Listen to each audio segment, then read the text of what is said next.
Welcome to John Martin Talks, where we battle ignorance and apathy daily. The growing ignorance of just how special this experiment we call the United States of America is, and the apathy that we can't or won't do anything and everything to save her. Well, ladies and gentlemen, we've got a very special guest today. I was able to record none other than a phone interview with Abby Johnson. If you haven't heard about Abby, you really need to tune into this show, because Abby Johnson is coming to a theater near you in the movie called Unplanned. So we're going to play the trailer for it right now, and then we're going to do a phone interview or a pre-recorded one that we had with Abby Johnson, and then I'm going to talk a little bit more about that. So without further ado, let's play the trailer for Unplanned. Abby Johnson is in the other room. Here. Our first order of business is to present Planned Parenthood's Employee of the Year Award. Abby Johnson. This is Abby. She's our newest volunteer escort. Abby, this is Cheryl D'Alessandro. I'd be the youngest director in Planned Parenthood history. You'll actually be in charge of the abortions at your clinic. I have a chance to make a real difference. No matter what you do for the rest of your life, you're still gonna be a baby killer. The only thing that's changed is you, Abby. Can you even hear yourself talk right now about these procedures? These are little babies. I'm not going to apologize for doing a job that helps women in crisis. There's still a part of me that isn't sure. I know. But the one thing that all experts agree on is that at this stage, the fetus can't feel anything. Sorry to bother you, but they need an extra person in the back room. Are you free?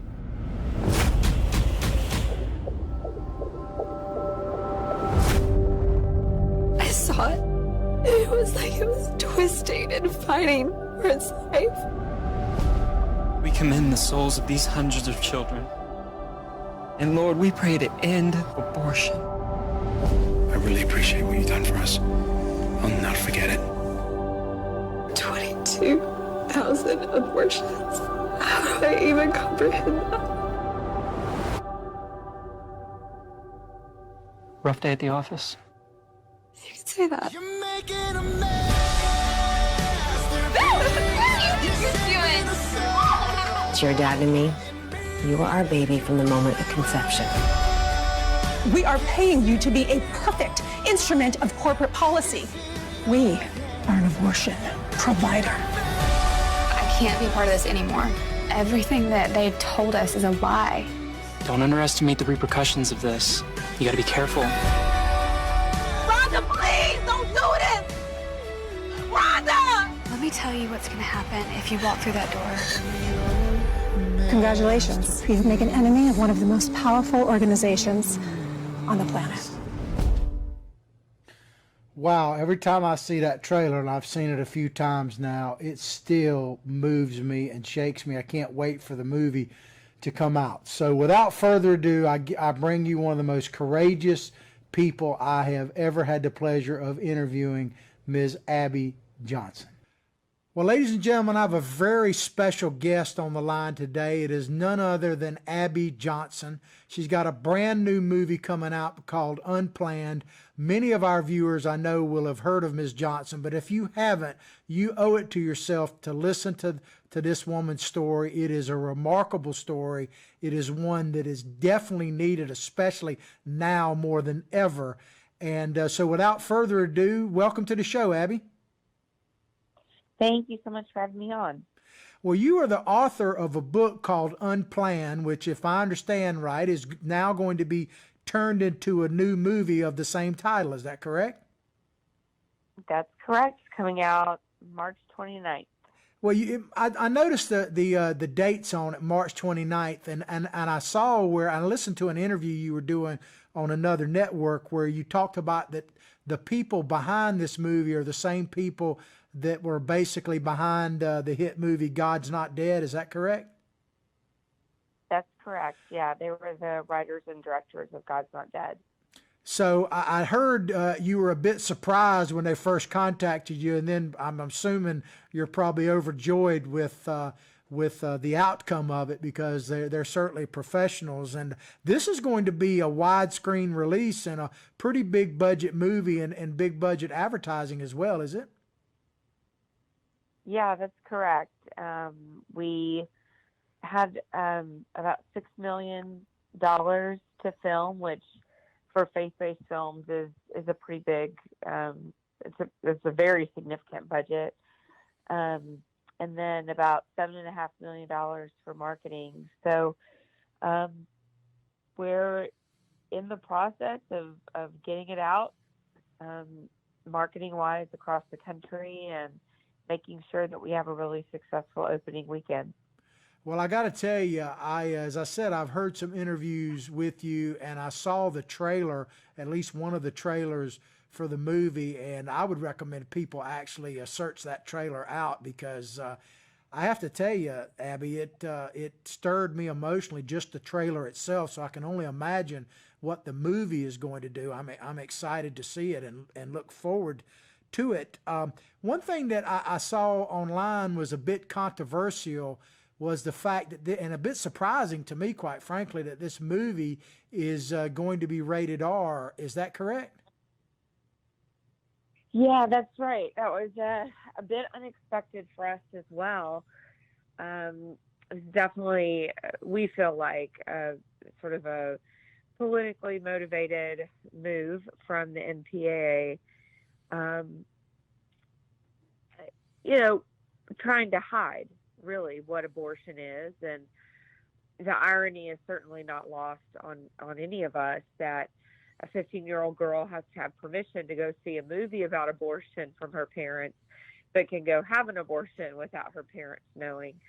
But, in the end, it's almost like the MPAA stumbled backwards into the truth that abortion is an act of violence and that it is disturbing. And so we're hoping that it won't deter parents from taking their children to see the film. Well, I would encourage people to go listen to it. I know you can't say it, but I can. I don't think there's any doubt that that rating is meant to harm you. I'm not surprised at all. I wish I could say I was, but based on what I've experienced and what I've seen with social media and the attack on by the hardcore left against people who are trying to bring the truth on some of these issues out like you are, I'm not surprised. I wish I could say I was, but as I say, I have no doubt that it was deliberate. But could you just tell us your story a little bit? How did you get from basically being someone who worked at Planned Parenthood, so I would assume at some level you approved at some level of what they were doing, to the point that you have become probably public enemy number one from Planned Parenthood, I would say, at this point? Sure. I worked for Planned Parenthood for 8 years. I was a clinic director at their facility here in one of their facilities here in Texas.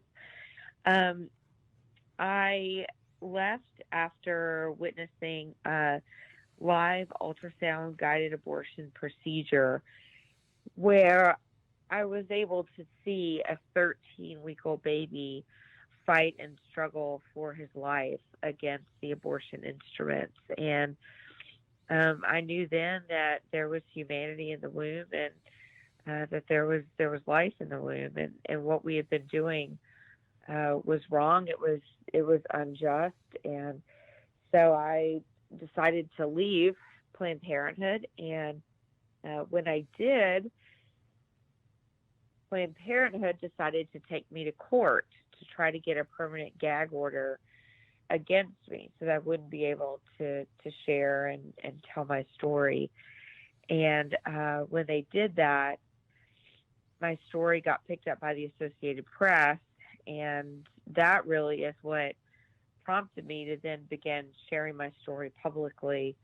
And that's what I've been doing for the past 9 years, is really trying to educate people on the reality of abortion, what's taking place inside of these clinics, but also trying to really facilitate healing for those who have been involved in abortion.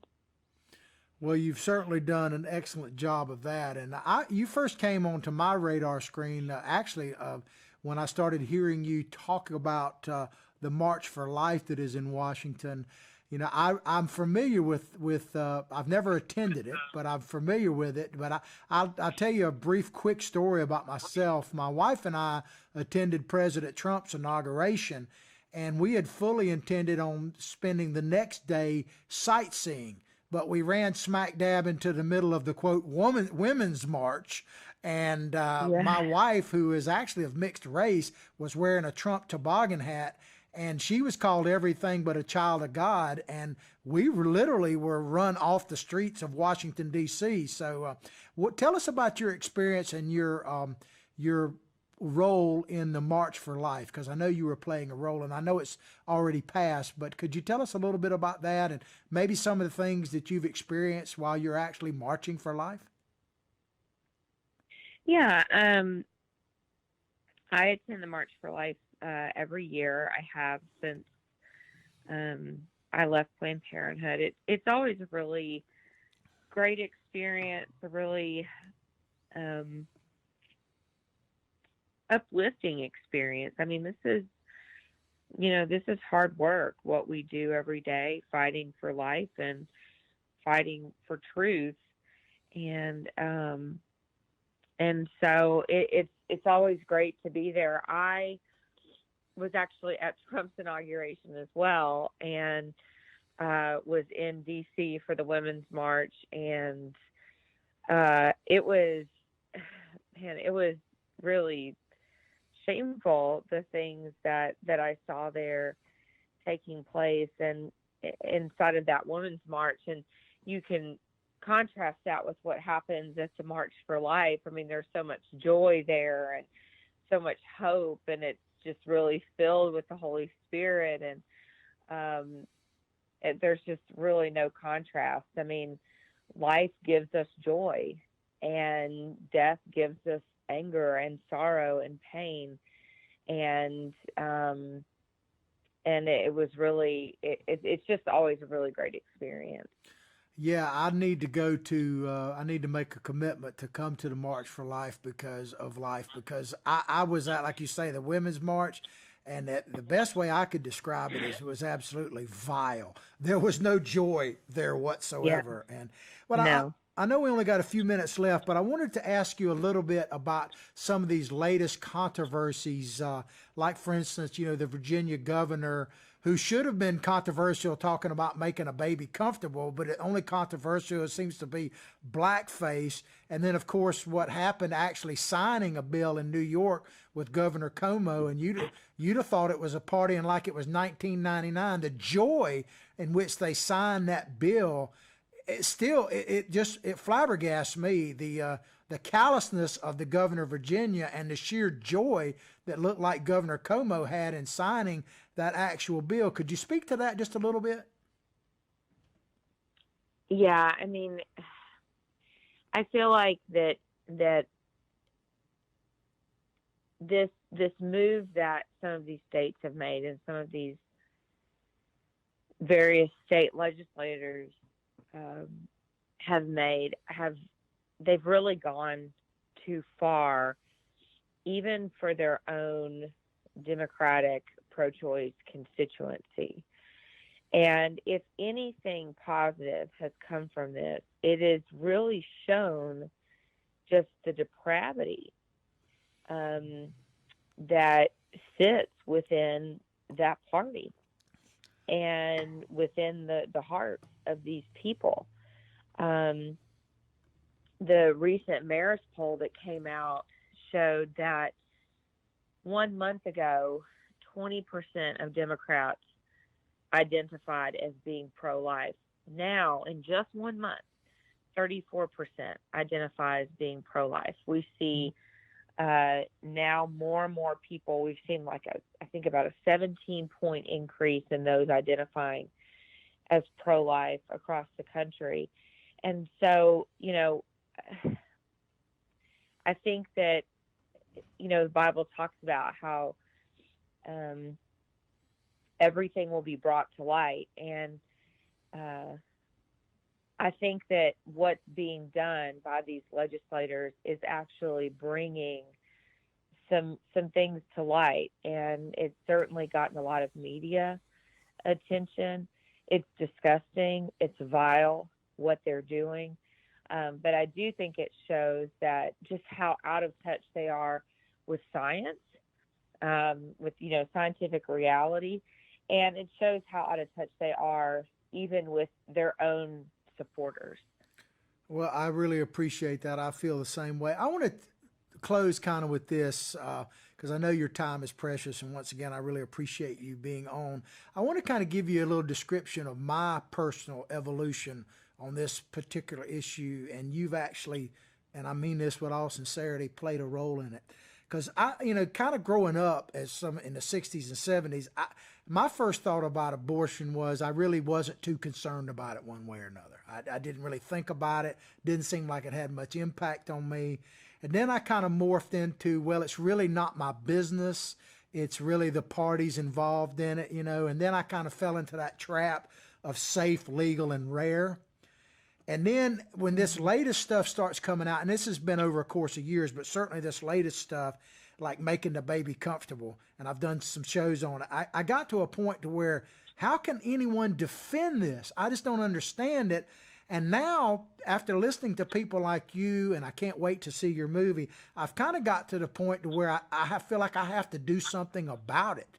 And so that's one of the reasons why I'm doing this interview with you today. And I guarantee you I'm going to buy a couple of tickets, Lord willing. I'm still kicking it March 29th to see your movie. But that's kind of how I personal journey on this issue. And I wonder if am I unique in this, or are other people feeling the same way? Or could you make a comment or two on that? And thank you again for helping me on my journey.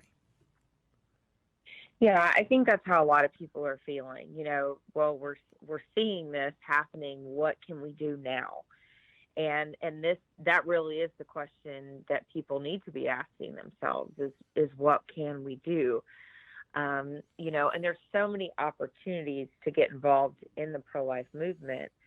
We can volunteer at local pregnancy resource centers. We can give to those centers. They are not funded with more than $500 million of our tax money, like Planned Parenthood is.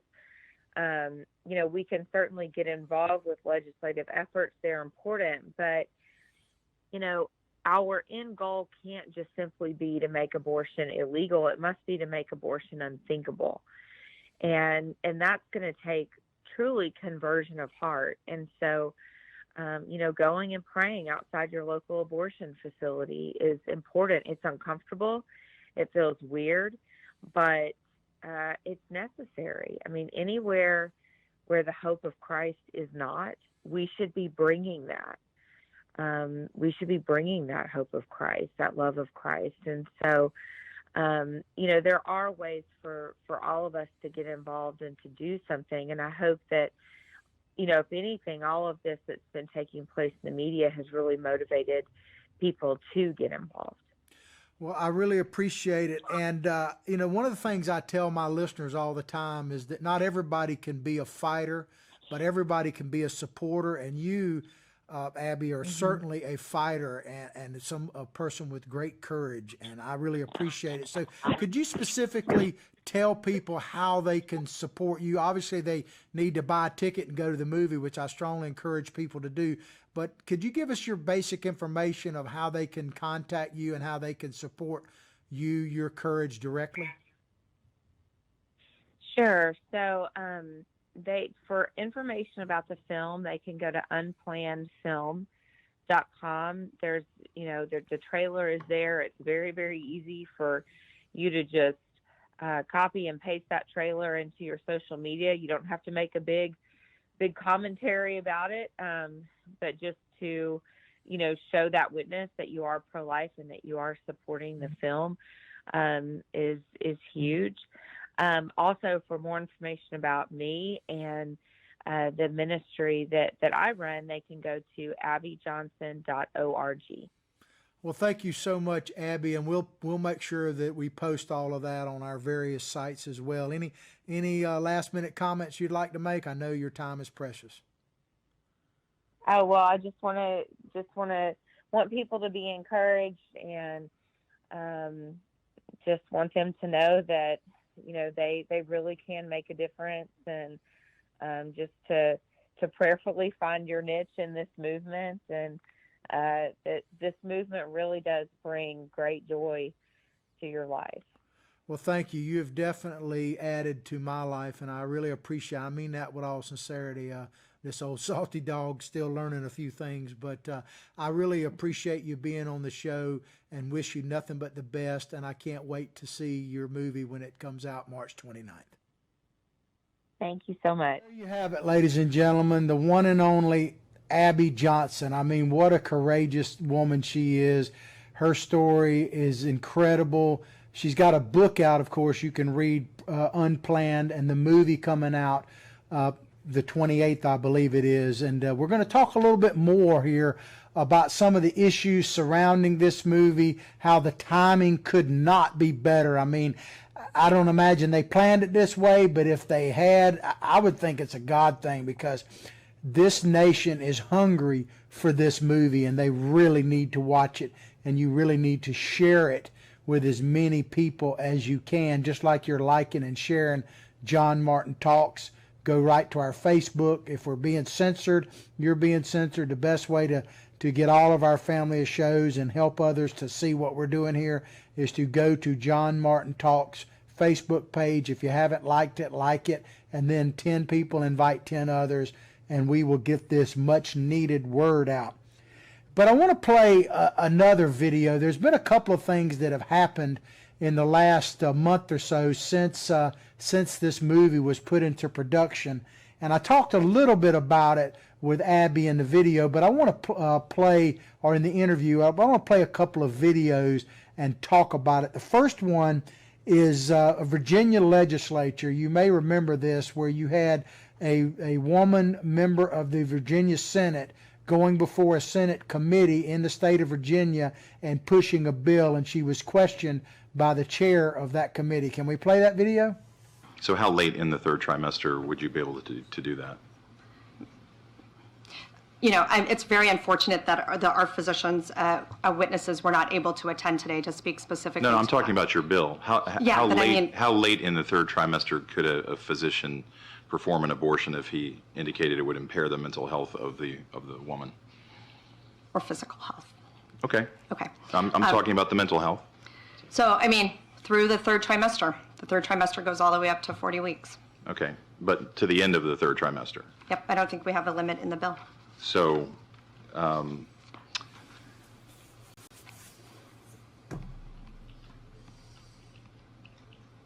where it's obvious that a woman is about to give birth, she has physical signs that she is about to give a birth, would that still be a point at which she could request an abortion if she was so certified? She's dilating. Mr. Chairman, that would be a decision that the doctor, the physician, and the woman would make. I understand that. I'm asking point. if your bill allows that. My bill would allow that, yes.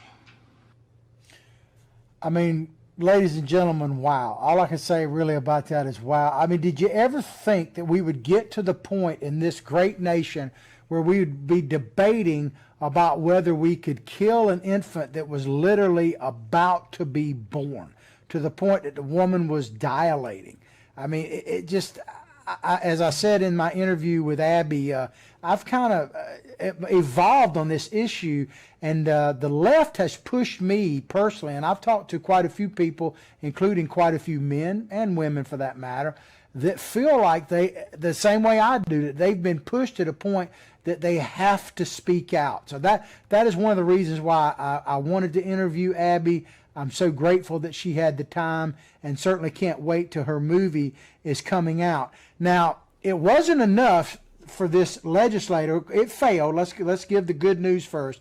It failed. Of course, it's passed in some other places, like Vermont has a very similar bill that passed, and we'll talk about New York in just a moment. But it wasn't enough that this woman said that the child could be aborted right up to the time it was born. The Virginia governor, as you probably remember, because it's been much in the news, carried it a bit further So we're going to play that video for you right now and make a few comments as well.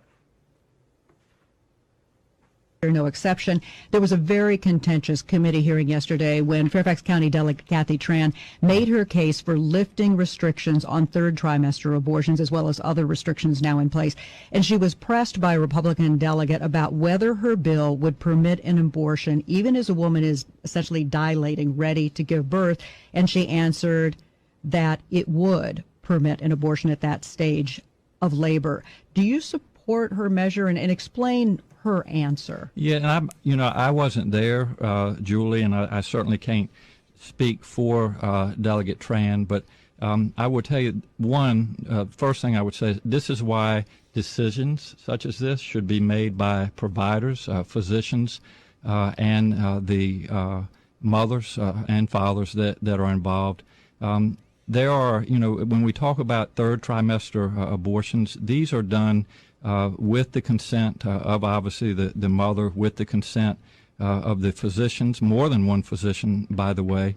And it's done in cases where there may be severe deformities, there may be a fetus that's non-viable. So in this particular example, if a mother is in labor, I can tell you exactly what would happen. The infant would be delivered. The infant would be kept comfortable. The infant would be resuscitated if that's what the mother and the family desired. And then a discussion would ensue between the physicians and the mother. So I think this was really blown out of proportion. But again, we want the government not to be involved in these types of decisions. We want the decision to be made by the mothers and their providers. And this is why, Julie, that legislators, most of whom are men, by the way, shouldn't be telling a woman what she should and shouldn't be doing with her body. And do you think multiple physicians should have to weigh in as is currently required? She's trying to lift that requirement. Well, I think it's always good to get a second opinion and for at least two providers to be involved in that decision, because these decisions shouldn't be taken lightly. And so, I would certainly support more than one provider. All right, let's go back to the phones now for the governor. That's good right there. I mean, what do you say to that? He says that it was blown out of proportion. I mean, how do you blow that out of proportion? What proportion do you want it to be in? He's wanting a second opinion. Well, I'll give you a second opinion, sir. It's not possibly blown out of proportion. When you're talking literally about having a baby, because think about it. Go back and watch this again. We're not going to play it, but go back and watch it again. He literally talks about a baby being born. And the part that's a little bit confusing is it alive or dead when it's born? Because he talks about resuscitating it, which to me means that they're probably dead. But so this baby is resuscitated. Then a live baby, now we're not talking about in the mother's womb at this point, is being made comfortable. And then a decision is made about whether or not to kill the baby again or kill it for the first time. How can you possibly blow that out of proportion? Now, I don't care how you feel about abortion, and I can understand that, as I said, I've had mixed feelings about it over the course of my lifetime, but not much anymore. But how can you possibly be in favor of killing a baby that is living and breathing outside of the mother's womb? I mean, it's a crime to kill a baby. Let's say a woman that's pregnant gets mugged and in the process of it gets stabbed in the abdomen and the baby dies. That person is charged with a double homicide. So, I mean, it's pretty clear there. But to have a baby born and breathing outside of the womb, I mean, at what point does that child have constitutional rights? Does it have basic human rights? I would say at the minute that it comes out, how could you debate that? I just don't understand it. How could you possibly debate that a living, breathing human being outside of the mother's womb doesn't have rights? It's just bizarre to me. That's why I say this movie, Abby's movie, Unplanned, is coming out at exactly the right time.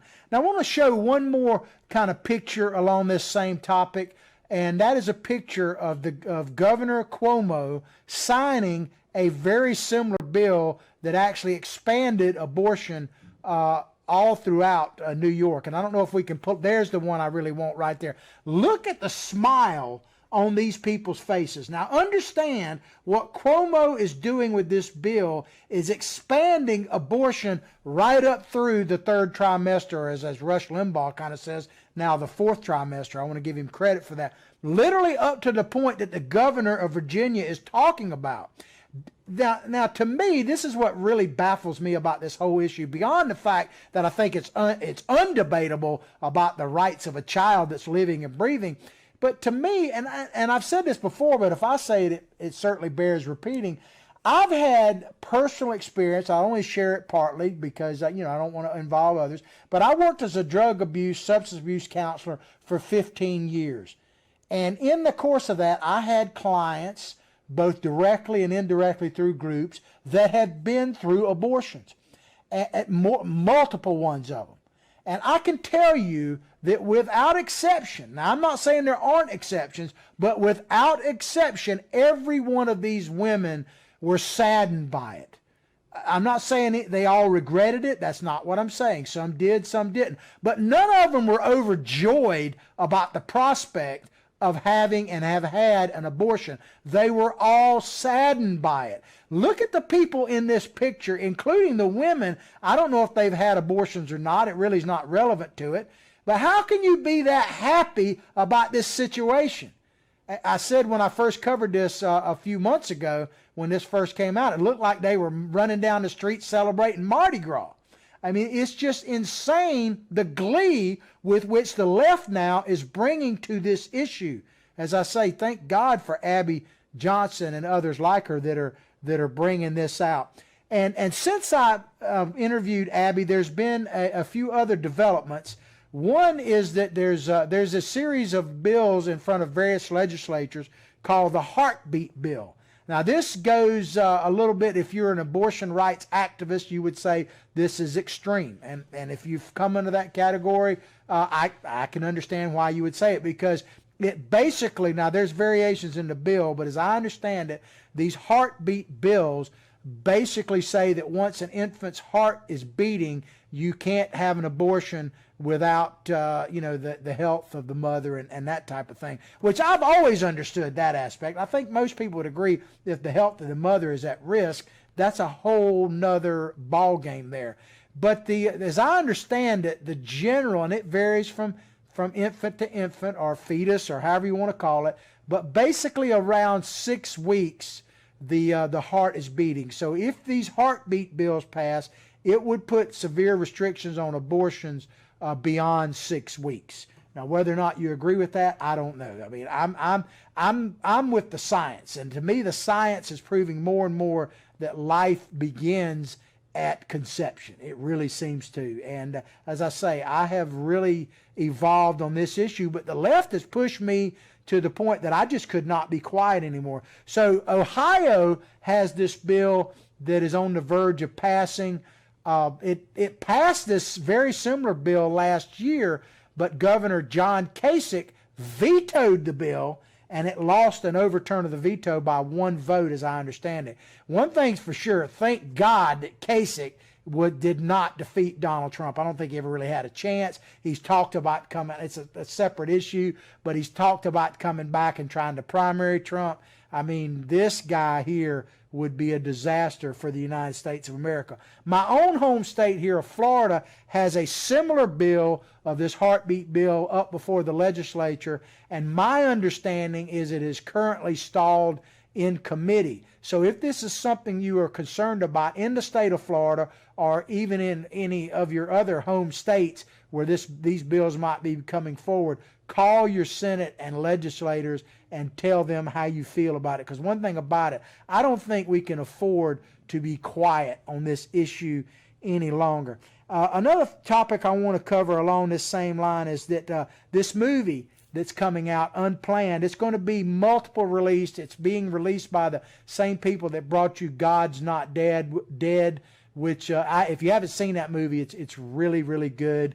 And it did much better than Hollywood thought it was going to do, and it enabled these same people that brought you that movie to direct and produce this Unplanned and put a much bigger advertising budget to it, as Abby talked about. But my understanding is that there are going to be screenings, and I'm sure this is happening all over the country. I know for a fact it's happening all over Florida. Screenings of this, exclusive screenings put on by various groups like Republican executive committees, like Trump clubs, various conservative groups.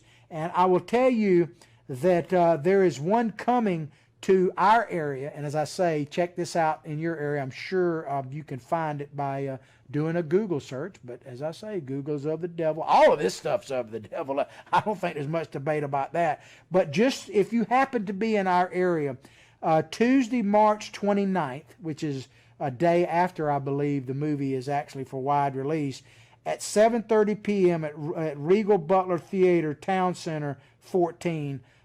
Tickets are like $10, and as I say, there are similar things throughout the state of Florida, I know, and I'm quite sure throughout the country. So, check it out, and as they say, more will be revealed. Well, that's going to kind of conclude our show, but before we end, I just want to play one more time the powerful trailer for Unplanned, and before I do that, let me thank again Abby for being courageous not only to write this book, to take her stand to make the movie, but providing a few moments of her precious time to John Martin Talk Show. I am very grateful, Abby, and greatly appreciate it. But let's play the trailer one more time. I think it speaks for itself. Abby Johnson is in the other room. Here. Our first order of business is to present Planned Parenthood's Employee of the Year Award. Abby Johnson. This is Abby. She's our newest volunteer escort. Abby, this is Cheryl Alessandro. I'd be the youngest director in Planned Parenthood history. You'll actually be in charge of the abortions at your clinic? I have a chance to make a real difference. No matter what you do for the rest of your life, you're still going to be a baby killer. The only thing that's changed is you, Abby. Can you even hear yourself talk right now about these procedures? These are little babies. I'm not going to apologize for doing a job that helps women in crisis. There's still a part of me that isn't sure. I know. But the one thing that all experts agree on is that at this stage, the fetus can't feel anything. Sorry to bother you, but they need an extra person in the back room. Are you free?